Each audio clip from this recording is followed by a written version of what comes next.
Очень часто на базе удачных гражданских машин создаются бронеавтомобили различных классов.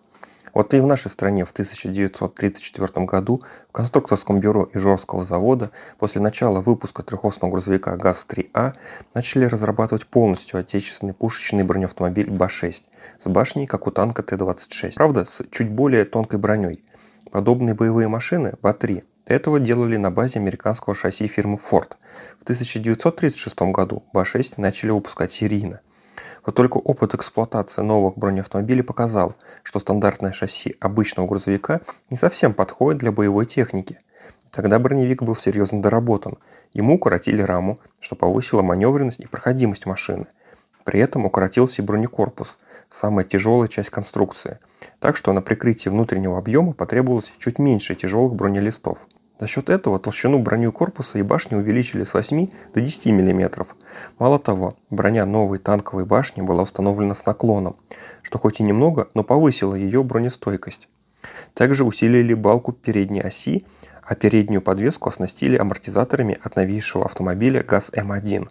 Для повышения проходимости по снегу и грязи в комплект оборудования БА-10 входили быстросъемные гусеничные цепи типа Overall, надеваемые при необходимости на задние ведущие колеса. Кроме того, преодолевать на бездорожье бугры, поваленные деревья и прочие препятствия, из-за которых машина могла сесть на брюхо, помогали установленные по бортам свободно вращающиеся запасные колеса. Прототип нового бронеавтомобиля был изготовлен летом 1937 года, а его серийное производство под обозначением БА-10 началось в начале 1938.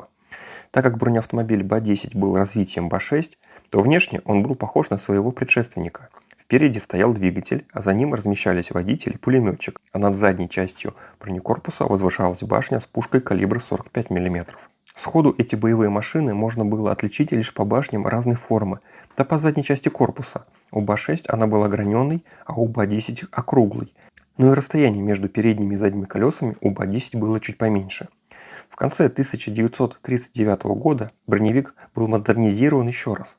Новая модель БА-10М получила бензобаки новой конструкции, установленные снаружи корпуса. Дело в том, что раньше бензобаки ради защиты их от пулевых пробоин располагались внутри бронекорпуса. Из-за ограниченного пространства внутри боевой машины их разместили под потолком, за спинами водителя и пулеметчика, что было смертельно опасным при пожаре. Теперь баки были установлены на крыльях задних колес в собственных бронированных кожухах. Кроме того, ввели новый поворотный механизм башни, уменьшили высоту спинок сидений башни и доработали множество других мелких элементов конструкции, облегчающих эксплуатацию машины. Всего до завершения производства БА-10 в 1941 году изготовили около 3500 бронеавтомобилей типа БА-10, что сделало его самым массовым советским средним бронеавтомобилем. Выпускались и так называемые железнодорожные варианты БА-10 ЖД, способных двигаться по рельсам за счет специальных бандажей, которые крепились на передние и задние колеса. Такие машины обычно становились разведчиками, приданным экипажам бронепоездов. Пушечные БА-10, способные двигаться по степи с гораздо большей скоростью, чем танки, с успехом применялись в боевых действиях против японцев на Халхин-Голе в 1939 году, за что получили прозвище колесных танков. Затем БА-10 участвовали в освободительном походе Красной Армии на Западную Украину и Беларусь, применялись в ходе начавшейся зимней советско-финской войны. Сражались с фашистами экипажи этих бронеавтомобилей и в начале Великой Отечественной войны. Как бы то ни было, но их боевые возможности были на уровне легких танков. Конечно, та война была куда более ожесточенной и потери в технике были колоссальными. К тому же, по ходу войны требования к бронетехнике сильно изменились. Уже в 1942 году с передовых позиций исчезли не только БА-10, но и их ровесники – легкие танки Т-26 и БТ-7.